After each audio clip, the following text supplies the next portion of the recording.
All right. Greetings. Thank you, everyone, for joining. We're in our second discussion on chapter 4. Let's just jump to it. Anyone can write a question in the chat or raise their hand or just like unmute and go for it. And it could be like anything you remember from the chapter or like a part you liked or were curious about or just any question that you want to jump in with.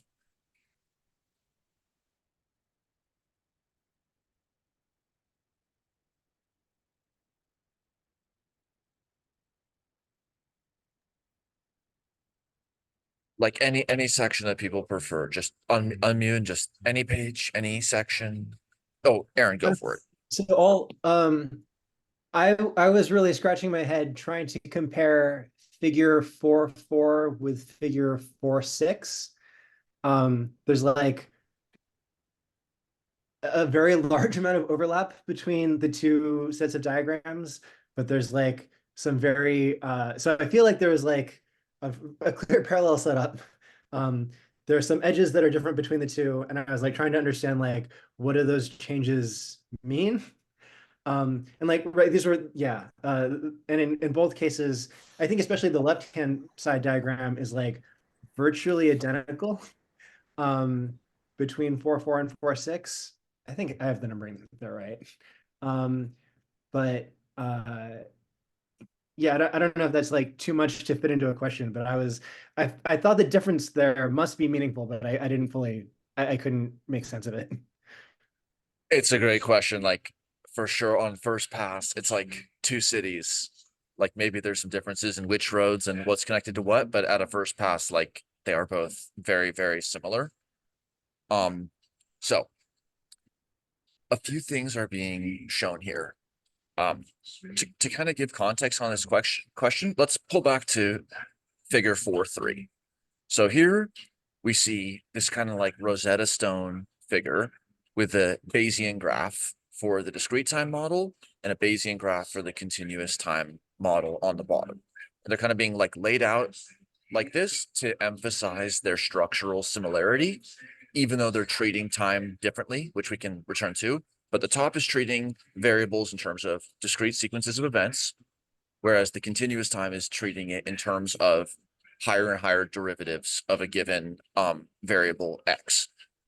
The important thing, though, that makes these similar, other than their structure, is that in a Bayes graph, you have edges are variables, and then the nodes are variables, and the edges are causal connections.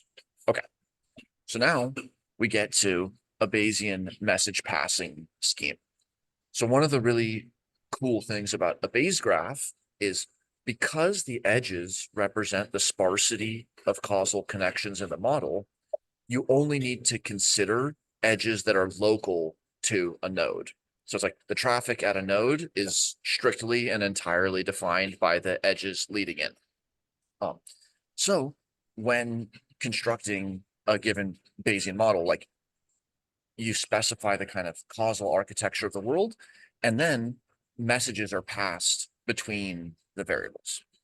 So this is going to be a slightly different Bayes graph than the figure 4.3, but it's going to emphasize how certain kinds of architectures pass certain messages to each other, and then how that enables different kinds of computations to happen. Like there's a different variable here. So like right off the bat, even though we see some variables that were in figure 4.3, like pi and s, there's also different variables like the epsilon and the eta. Okay, so two things are being highlighted in this figure 4.4. On the left is going to be about hierarchy and nesting. On the right is going to be about unfolding dynamics through time. So the motif on the left that describes the nesting is going to be like each unit of 4 is kind of like a level in a nested hierarchical model. And basically what's happening is the E is calculating an error, like epsilon for error. And then those errors are being passed up to a higher order in the graph. So that is like a kind of classical predictive processing architecture. We have strictly stacked levels. And then what's happening within each level is it's doing a differencing and then passing the errors up. That's the hierarchical motif. The dynamical motif is going through time. So this one actually has more similarity to the discrete time in 4.3. And here, it's kind of like a predictive processing, but emphasizing the dynamics. Here's the sequence of observations coming in, current time step, the future time step, past time step. And then each of those observations are kind of meeting in the middle and calculating an epsilon based upon the collision of the incoming observation and then the hidden state prediction. So like the epsilon would be 0 if the hidden state prediction was exactly what the observation was. And then those are getting passed on up. Okay. Then 4.6. Here, the only difference is that again, the very similar shapes with like the motif of 4 and the passing up, but now we're in the continuous time setting. So that's why there's more variables like we see in the continuous time world. And now rather than representing the past, present, and future time step, just like the top here, past, present, and future time step, in 4.6, now they are representing different orders of the generalized coordinates of motion. So the first, the second, and the third derivatives. So 4.4 and 4.6 are kind of like transposed from figure 4.3, the top and the bottom, but now it's representing each of those halves in terms of the message passing that it reflects computationally. So what's cool about it is it shows, again, a deeper similarity between these two kinds of models. What's kind of challenging about it is it's introducing new notation, and it's not exactly the same model as before.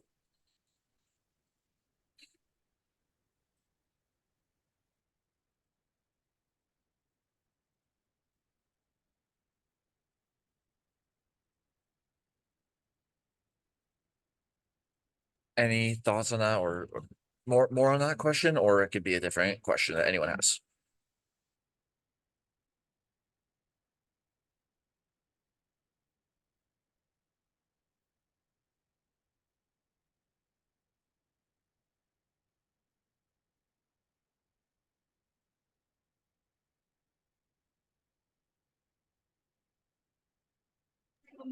We can go to any part of 4, or like anyone can just unmute and go for it, or write in the chat.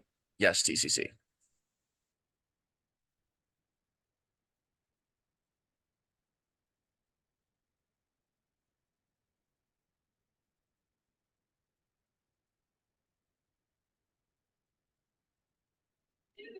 It's kind of like parallax in vision. Like chapter 4 is presenting the generative models of active inference. So in terms of where we are in the textbook, like chapter 1 introduced it, chapter 1, 2, and 3 approached active inference from the low road and the high road. And then chapter 4 is like actually the kernel of active inference. And then the discrete and the continuous time are going to be unpacked more in chapter 7 for the discrete and chapter 8 for the continuous time.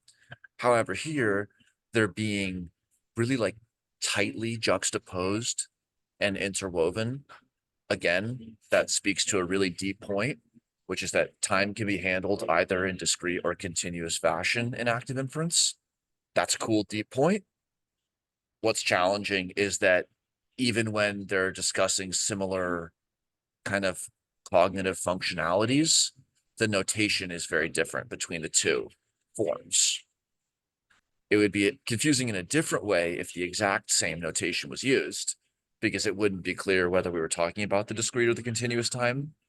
However, this is kind of like a second set of vocabulary,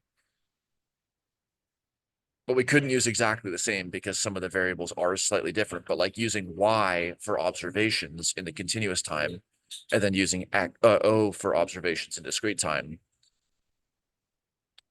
That's just how they do it in this chapter.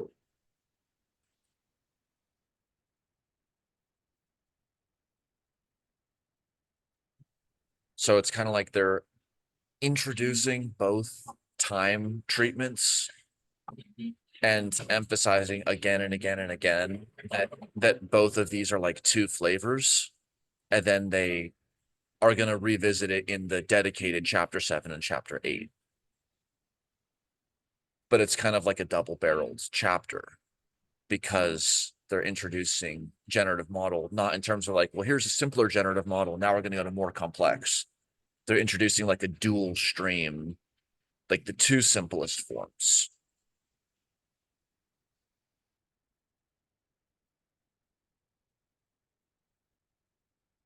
But anyone can just unmute and go for it, or we can look at the chapter 4 questions, or whatever people prefer.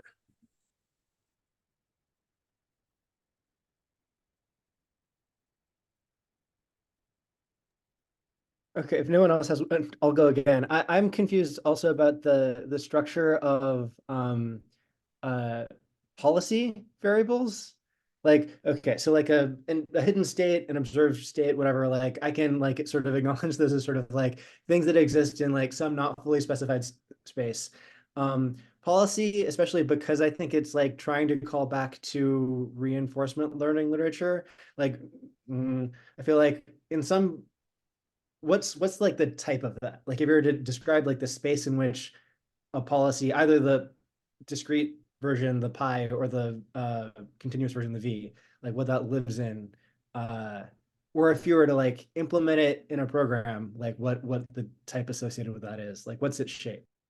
Great question.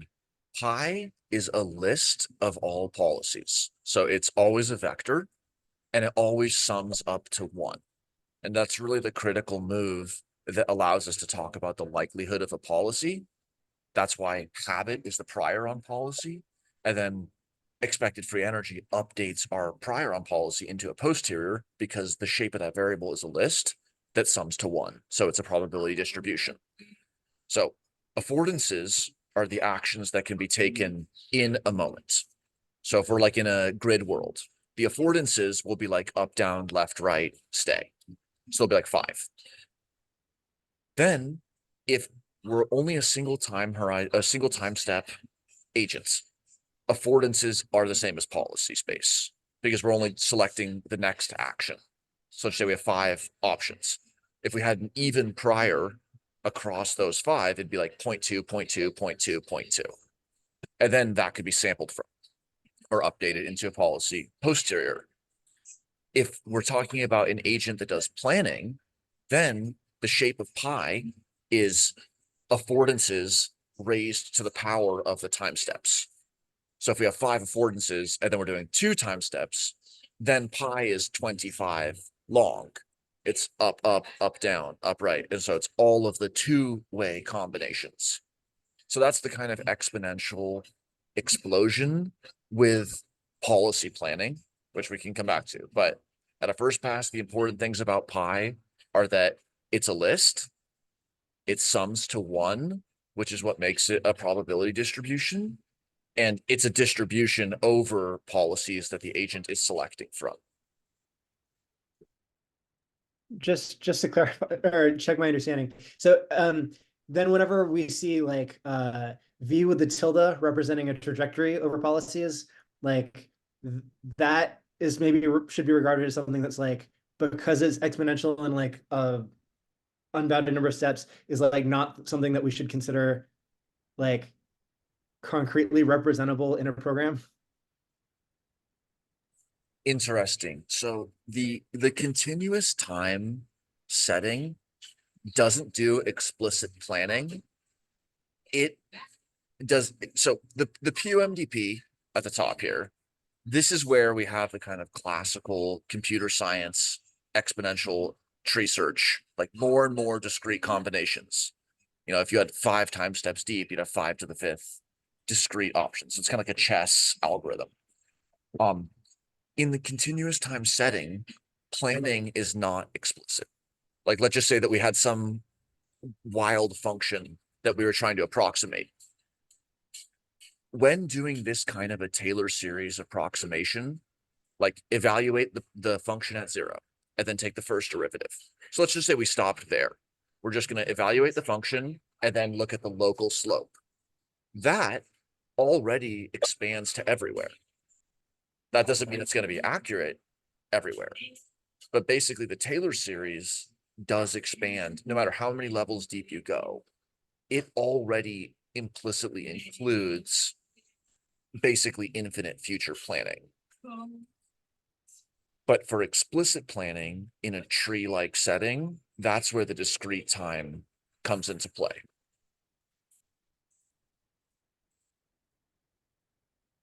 In this page, Thomas Parr's discussion. So early implementations were in the continuous state space because this has the most similarity with like Bayesian filtering approaches. Then people started wondering, well, how do we get sequential dynamics? Then they moved into this kind of coupled dynamical systems space. But then that was only getting so far because there wasn't an explicit representation of planning. Then they moved into the discrete planning environments. Those branches kind of came back together by nesting the continuous dynamics at the lower level with the discrete dynamics at a higher level. So you could do a lot of work in the continuous space and then also have that like wrapped by a discrete planning step. That's like a little bit about how the timeline worked. But just to summarize, in the discrete setting, this is the most like classical planning. In the continuous setting, you don't have planning as such. It's kind of like you have a car going around a turn. In the discrete discrete time world, it's trying to estimate all the branching paths it could take. In the continuous time world, the driver's like, I'm turning 20 degrees to the left. That's like the first derivative of my turning angle. And then I'm holding to that. And then that curve continues. So it's not explicitly saying at 7 time steps from now, here's where I expect to be. So it's the strength and the weakness of the discrete time. The weakness is that there's an exponential explosion of the tree, just like a chess algorithm. But the strength is that you can actually talk about the difference between up, up, up, up, up, down, and up, up, up, up, up, right, which you couldn't really get except by going super deep in the continuous space. So they both have these kind of like strengths and weaknesses, and then that is resolved or addressed by building hierarchical nested models that have components that have continuous treatment of time and components with discrete time.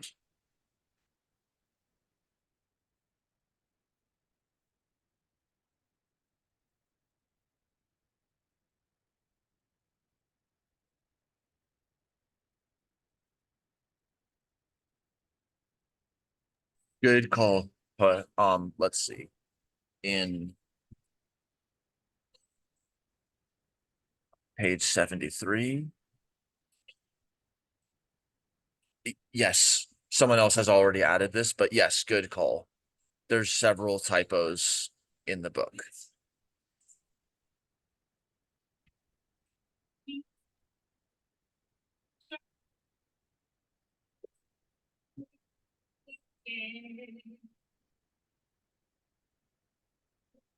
We can go to any of the written questions or like just any remark about anything that we've gotten up to, or just like anything ActInf related. We could totally go for it because chapter 4 is just, it's kind of like the heart of active inference, albeit described in a very notational way.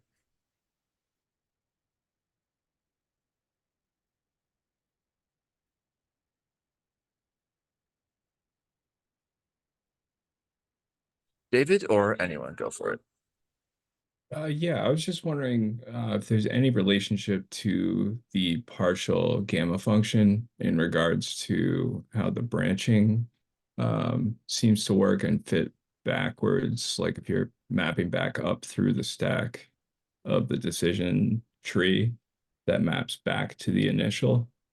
I just didn't see any of the math there in the chapter, but I've seen some correlation in some of the math that I've been working on recently.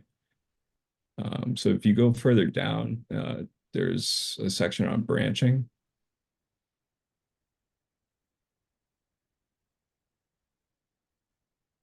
And the relation, yeah, so behavior near branch point and the relation between the branches. So I was just wondering if that fits in or if my intuition on the correlation is incorrect there. It's an interesting connection. I don't know about like this analytic family, but a few thoughts are in active inference, we're treating every moment as a branch point. So Okay. that is the control decision slash question is the branch point is defined by the affordances that can be taken at that point. And so Mm, there's some there's some kayaking down the river where no matter which way you branch, it's like you're going to get kind of brought back in. So like the long-term consequences don't matter. But then there's other moments where to go a little bit one way or the other is going to diverge. So that okay. is kind of like you have the agent on the kayak and they have the behavioral branch point. But of course, just knowing that they can tilt left or right doesn't tell you about like the river, which is kind of like the actual process unfolding. So I'm not sure exactly how that would connect, but Okay. action is a branch point.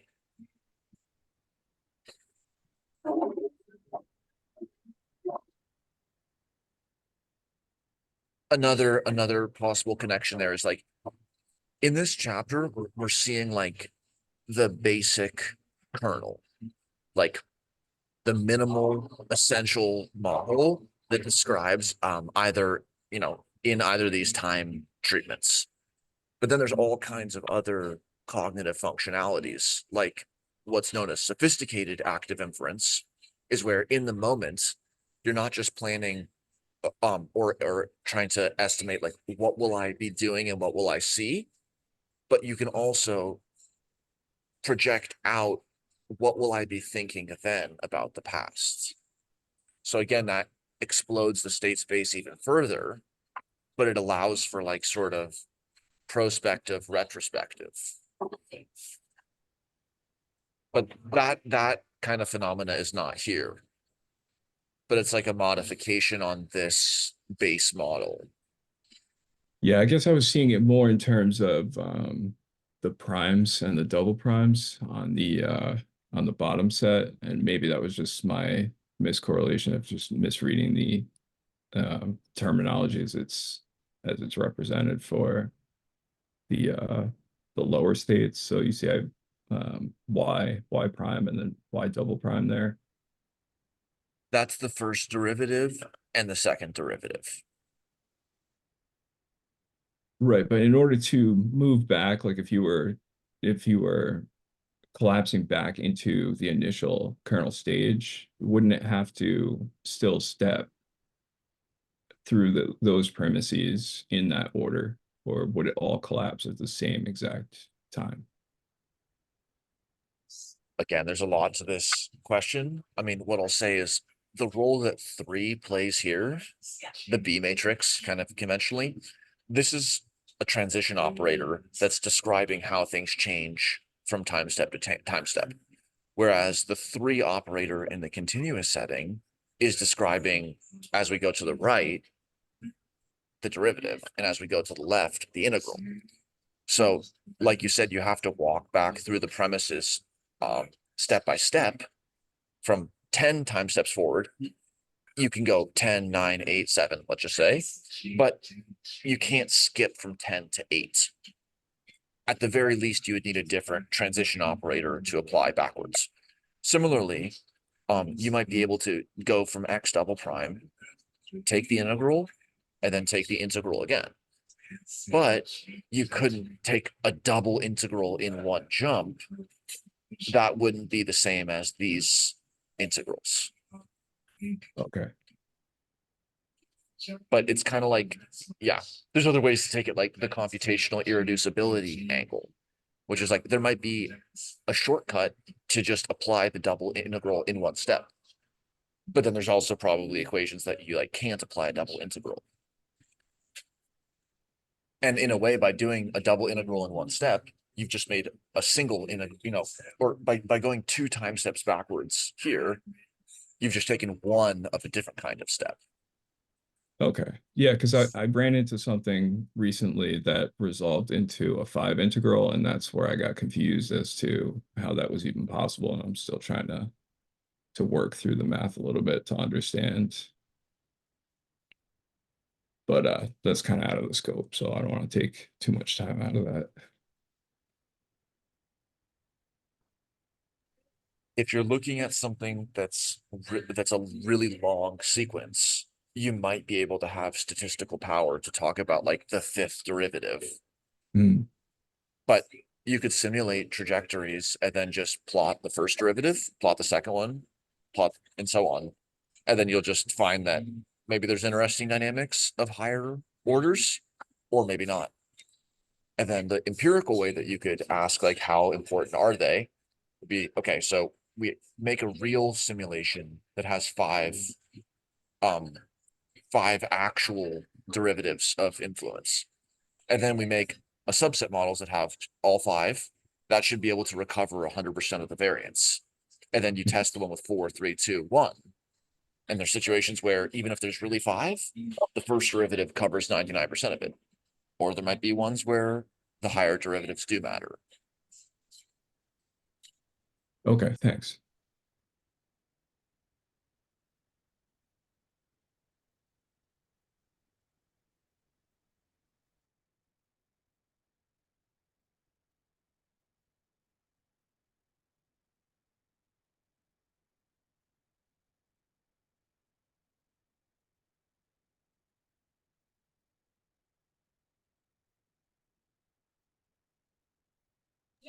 Here, just again, just to connect it, here's just evaluating the point. So to say that, this is like the true sea levels for the next 24 hours, or this is the real temperature in the room.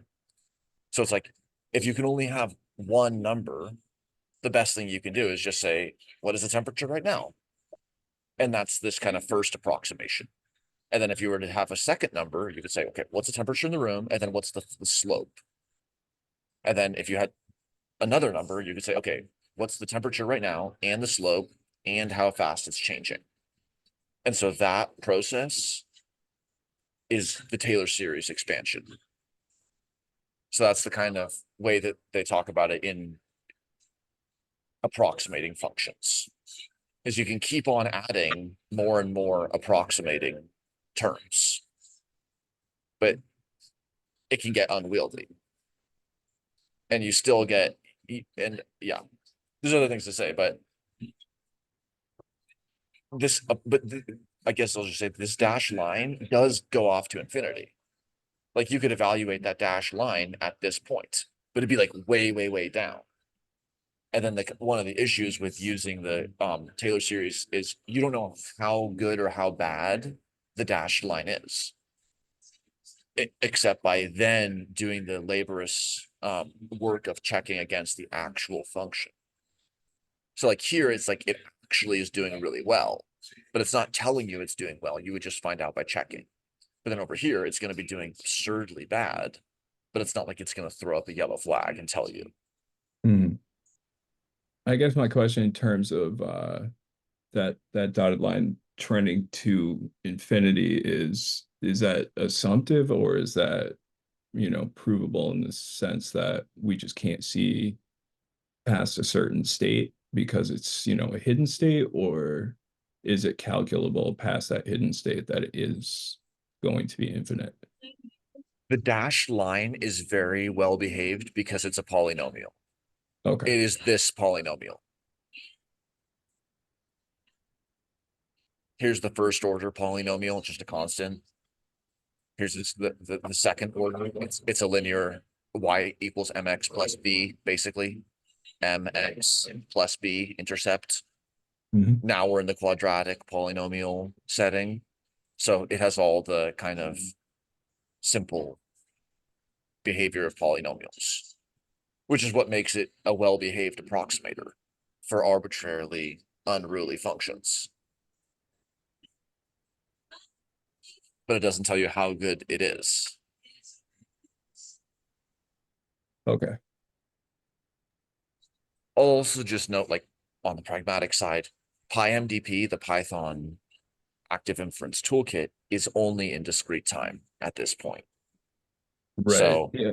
a I'm lot trying to of translate some of it over too, because I'm starting to work a little bit with Qiskit, or I'm trying to understand, to try and, you know, use some of the functions there with quantum gates, but that's a little bit beyond to try and utilize that as a tool. So I'm trying to put it together a little bit. And then I just got a little bit confused over the last few days putting some things together. So I'll keep looking at it. Appreciate it. all good.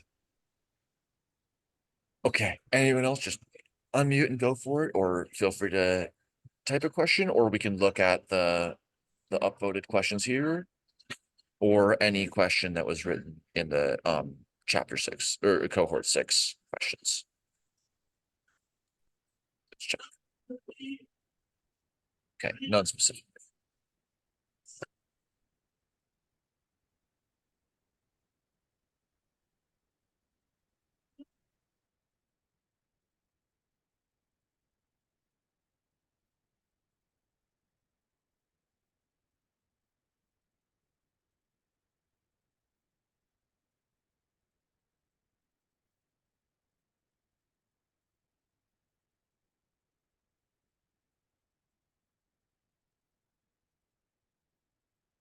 I think it's worth to kind of pull back a step and look at figure 4.2. Figure 4.2 is really helpful because it kind of builds intuition for what these Bayes graphs are. In terms of, like, here's a situation on top left with one hidden state and one observable. Like, there's a real temperature in the room and then there's a thermometer. Here's the situation with one hidden state and two observables. Here's the situation with two contributing factors and one observable, like two things that contribute to a disease prevalence. And here's a chain of causation. So these are the kinds of things people say. Like, there was traffic because it was a sports game and a Friday night. It's like, okay, that's this situation. Or it was a Friday night, so there was a sports game, so there was traffic. But those are the kinds of things that people talk about when they use language to describe causal sequences in the world. And then these variables can be like anything. Like, the observable could be any modality of observation. And then the hidden states can be any latent causal factor, including things that don't, like, actually exist in the world. Like, without arguing too much about whether temperature actually exists in the world, you can have latent causes that are just totally proposed, for better and for worse. But this maps onto, like, a huge fraction of the kind of statistical inferences that are done.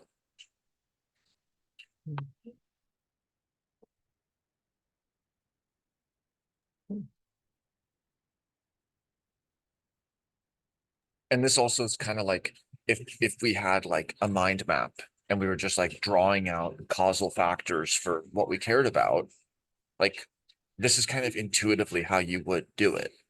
Like, if one thing was causing multiple outcomes, you draw it like this. If there was multiple things contributing to cause an observation, you could draw it like that. So this is kind of like where we touch with more intuitive notions of cause. And then that is going to get deployed in this setting where we're talking about the causal relationships between observations, hidden states, and actions. Those are the big players here. And that's being unfolded through time. But those are the things that we want to connect in our unified model of perception, cognition, and action, is to a first approximation, perception, cognition about hidden states, and action. That's why those are like the major nodes in the white circles. Has someone tried to implement this for like motor control? Yes. Motor control has been approached from the human motor control perspective, like handwriting and movement of the arm and things like that, and also the robotic motor control setting at the kind of gross level, like where to move within the warehouse, and at the finer scale, like robotic arms and things like that. Dan, wasn't that related to what the Hitachi group covered? I just thought that might be a good video to point to.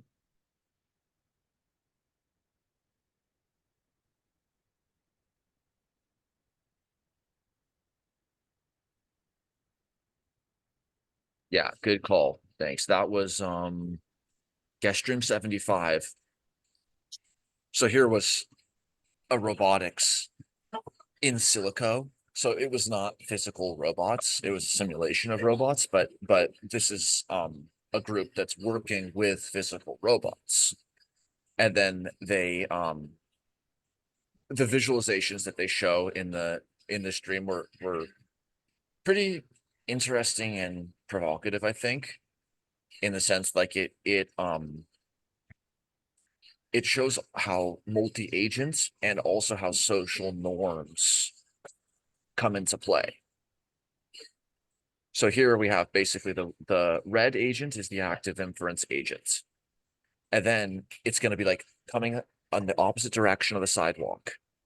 Here it's an altruistic other. So the green one has the goal of making the red one go as little out of the way as possible.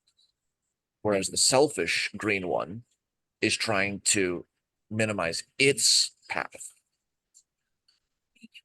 So those are kind of ways in which people implement like even these kind of social heuristics into the preference distributions and the action tendencies of different agents. And that's kind of the journey that chapter 6 takes us on. Like, so that's kind of why the book can be read in many orders, because as it's written linearly, the first 5 chapters are like a ton of information. That's the epistemic component. And then the second half of the book, starting with chapter 6, is like, well, here's the recipe for building the model. Like, what are we modeling? Why are we doing it? What form should we use? Figure 4.3. So just the way the textbook is written, it kind of shows us a lot of the tools in the workshop, and then we get the recipe in chapter 6. But another way to do it, and of course, if you go through many times, then it doesn't really matter as much where you began. But another way to go about it is start with the system of interest, like a system that you're familiar with or curious about, and then start to reverse engineer, like, well, what are the observations here? Like, who's observing what? I mean, I could explore even in this Starbucks, like, who's observing what? What are the actions that different agents are taking? What preference distributions do they have? You know, some people want this level of sweetness or this kind of coffee. So that's like the kind of low road approach, is starting more with an actual system and then building up to what formalisms come into play, rather than like learning all the math equations and then just hoping that something like crystallizes out of nothing. Thank you, Cheryl. I'm gonna bring this in and let's look at it.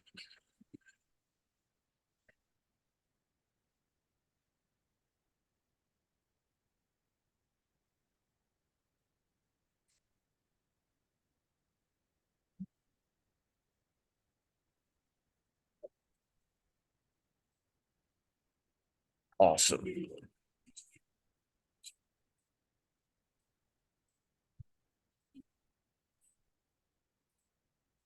Yeah, these are great points. Like, well, you know, the brain is a system of systems. So like if we here, this could be like, this is like our, let's just say this is our portfolio of models. I mean, the brain entertains multiple causal hypotheses about events. So it is a system of systems.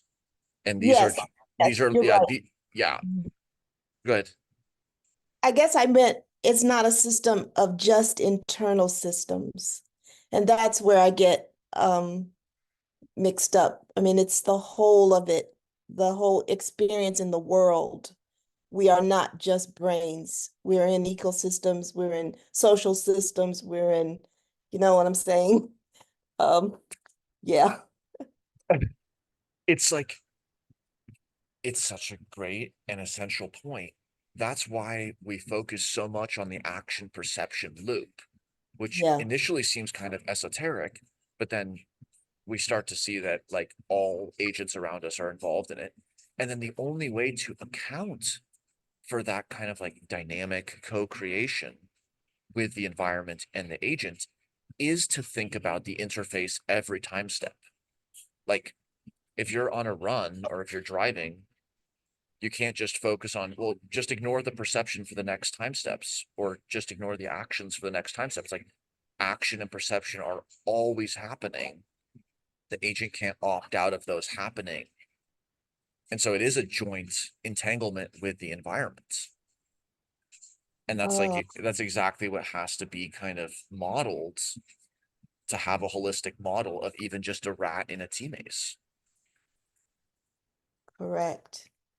So you're right. I like it. I like the systems in systems within systems model, but we can only work with what we can work with at a time.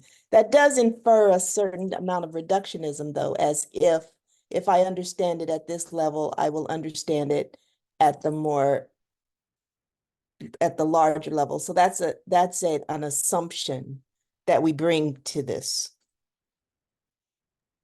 Yeah, I again, and you know, there's no single order for going through active inference, but figure 9.1 kind of captures that. Like here in the center is the top of figure 4.3. So this is the rat in the tea maze. That's the subject of our study. Here's the scientists in the lab. So what we choose to present as stimuli are observations for the rat, but they were choices by us. And then the choices of the rat become observations for us. And so you could close your analysis here and say, well, it's just a rat in a laboratory. Or you could model the building around the laboratory.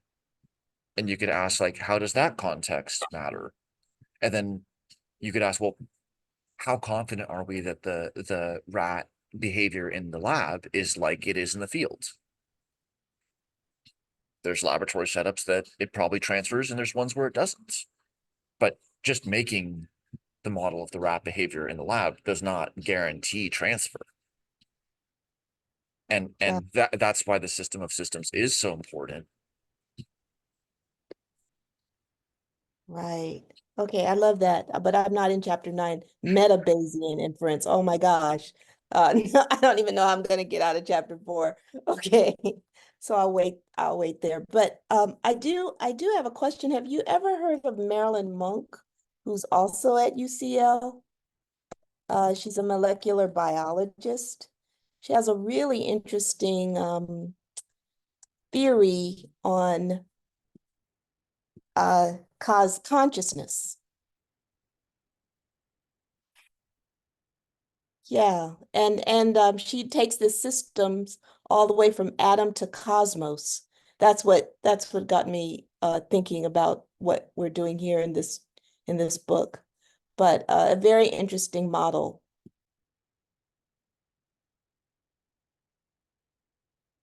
That's cool. Like definitely some people are going that kind of like multi-scale, like down to as small and fast as you can imagine, like quantum. and then Yeah. up on through the cosmological. And then seeing this part here, that reminded me of a really great book, Evolution in Four Dimensions, which is like there are genetic, epigenetic, and metabolic and cultural and symbolic inheritances. And there's Yes. situations where one explains all of the variation, but there's situations where it explains none.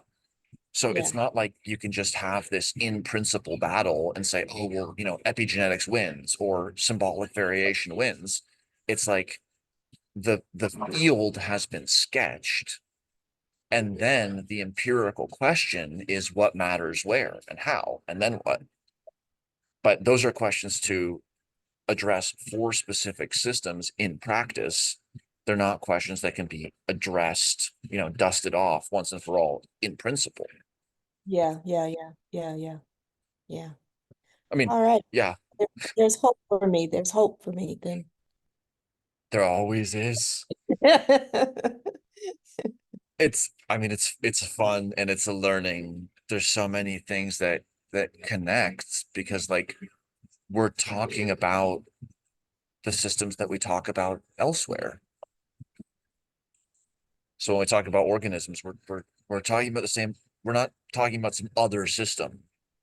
This is more like a lens that we bring to systems. Right. The lens we bring to systems. Mhm. Another way to think about that is like active inference says less so we can say more. But it's not like active inference is gonna, it's not a slot machine. It's not gonna deliver us like an account of a psychiatric or a social situation. I Mhm. mean, the textbook is what it is. Mhm. Like numbers are just there for people to count things, let's just say. So these models exist for us to analyze cognitive systems. But if active inference already had an answer about how cognitive systems are, Right. that would curtail it from being used to explore diverse intelligences and open-endedness of creating new things. Yeah. Got it. And that's why, And like, yeah, thank you. That's why chapter 4 gives us the generative model.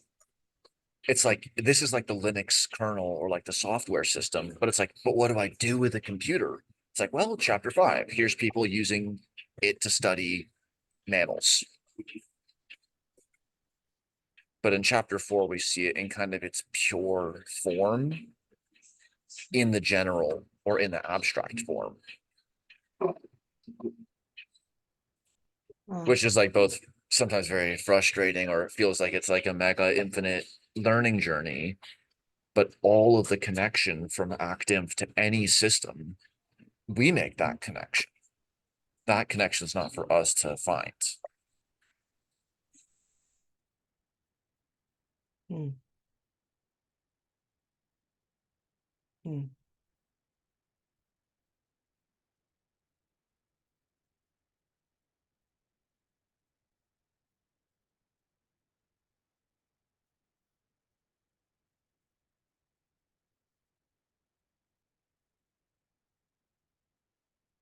Dan, could you go back really quick for me to the chapter? It was scroll down, I think it was 5, where you had gone down to consciousness related to that.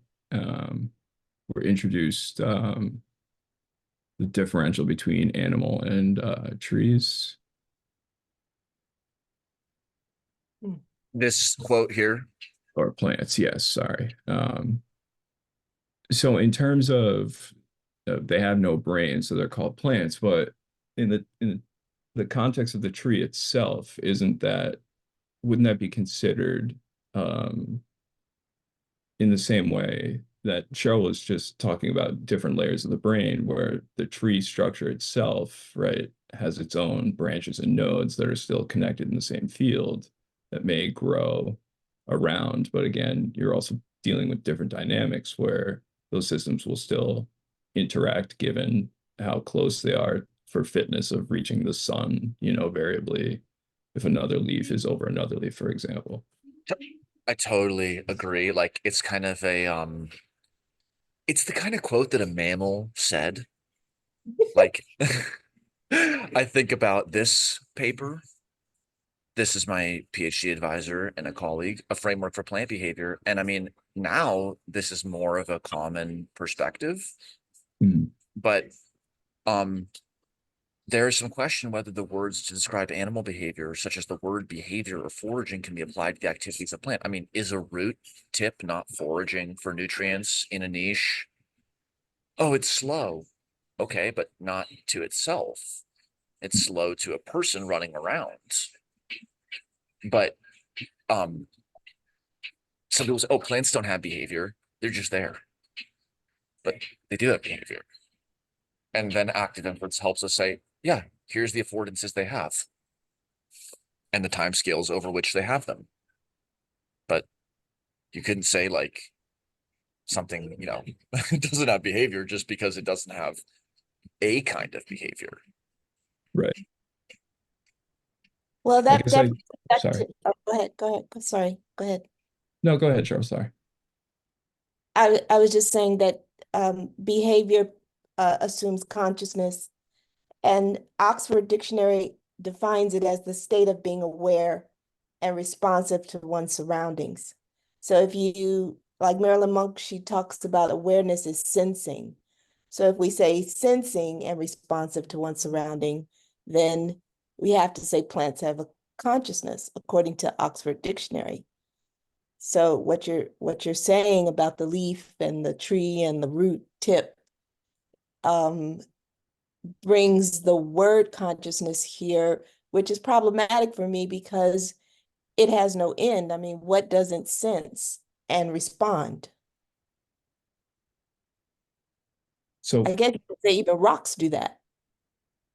That's these are the mega philosophical questions. Like, does pan-cognitivism, the idea like we approach all things as cognitive systems, or that they truly are cognitive systems, does pan-cognitivism imply panpsychism?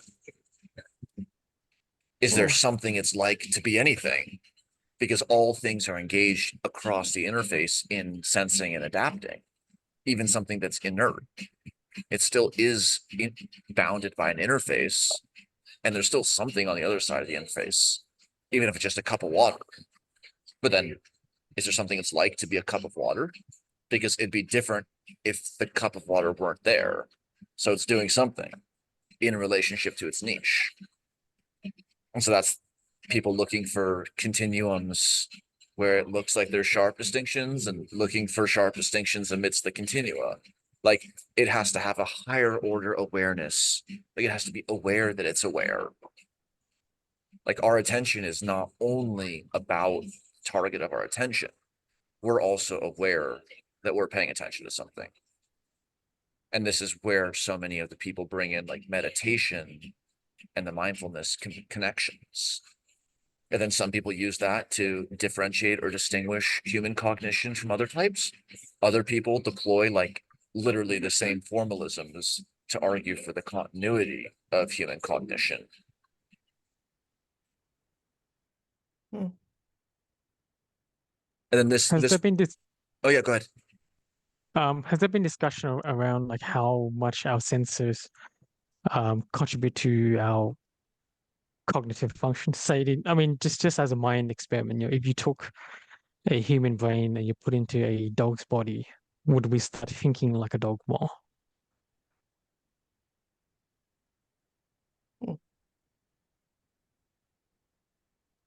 Like, people have thought wild stuff. And well, I mean, just to come at that from a different perspective, I was thinking about this the other day in terms of cybernetics, right? Like if we get to a point where we're able to do a full transplant of, you know, a mind, for example, into a cybernetic system, wouldn't that be the same argument? You know, would you have the same kind of organ rejection, for example? But would it be, and I guess that would be very assumptive at this point, but like, would the false body reject the mind, or would the mind reject the false body in that sense? I was thinking more from this perspective of how necessary is it for intelligence or like general intelligence? Like, do we want, if we want to get to higher levels of intelligence, do we need an embodiment system that senses the world in a complex way that we have? I think we have like 100,000 like sensory receptors or something for our body, and it's continuously feeding into our body through many different layers. And maybe that's something that's crucial to the feelings and emotions that we have. Because there's theories where like our stomach itself contributes to our cognitive function. So I wonder if there's been discussion there from Karl Friston or me in the active inference community, because the this community seems to think more about I think the holistic just the bigger picture in terms of intelligence. So I did my PhD at the University of Virginia in the United States, and there was a little known secret there of a guy who studied near-death experiences, reincarnation from all over the world. Ian Stevenson was his name. They didn't even really talk about him until years and years, decades later. He was a well-known secret, but his point was that consciousness can exist without a body and even without a brain. And at that time, it really got me, yeah, there he is. It really got me to thinking about this whole idea of truth.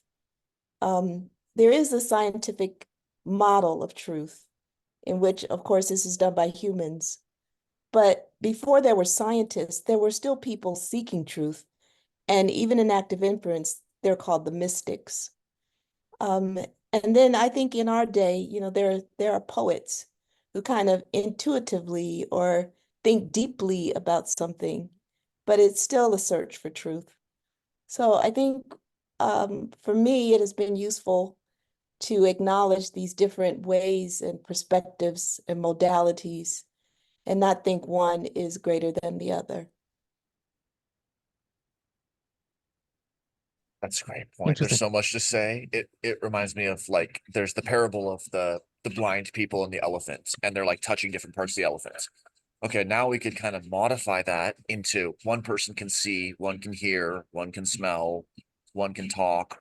So there's different modalities that have not just touching a different part of the body, but they're actually getting like a different wavelength. They're getting totally different modalities of the elephant. That's one interesting component. And then one other point is like, so earlier was asked like, what is the role of the sensation and perception in intelligence? There's a ton of answers, but one answer that like Adam Saffron and others have pursued is the kinds of relationships that our sensory apparatus require to solve help us build architectures that reflect the structure of our reality, like grid cells in the brain. Those evolved because we were moving in spaces with certain geometries. But then those became later utilized for other kinds of arbitrary cognitive navigation, or like having hierarchically nested perceptual apparatus.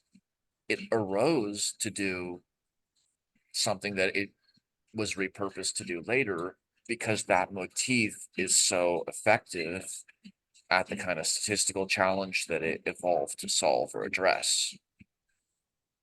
And there's probably no end to those motifs. Wow.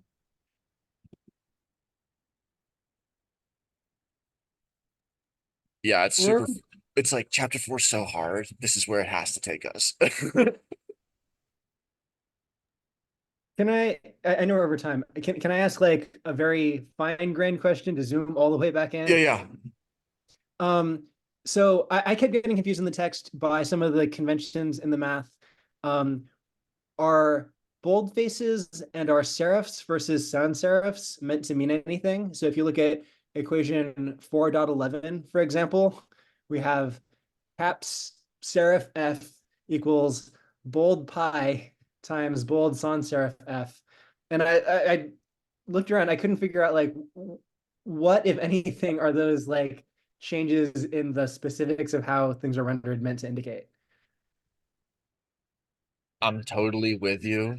That's one reason why like having the written equation form, I feel like is really vital, because even experts will not be able to converge upon this kind of a description without looking at the same page.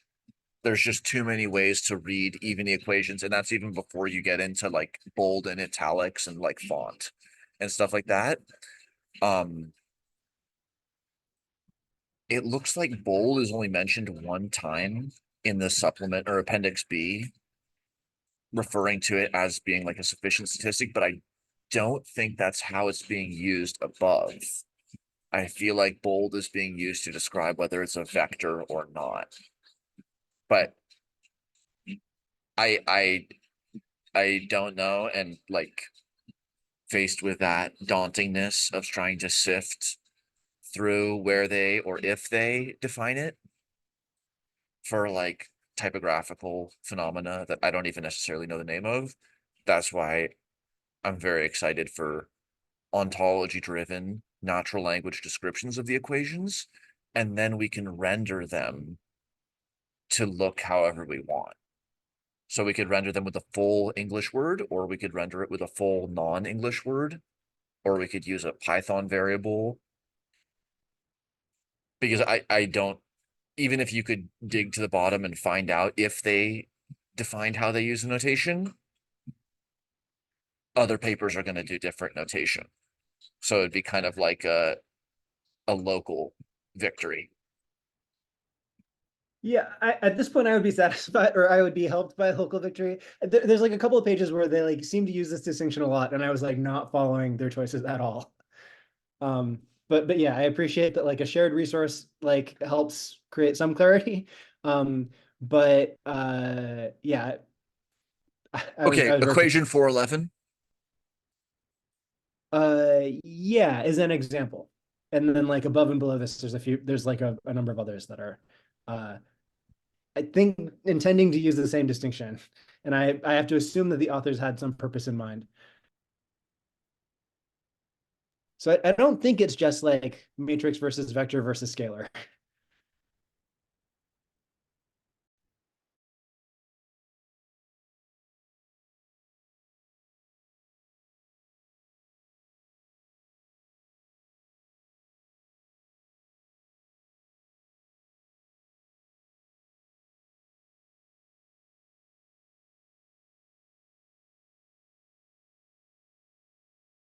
And the question is, what does the bold typing versus the italics mean? What does the bold mean, and what does the serif versus sans serif mean? Okay.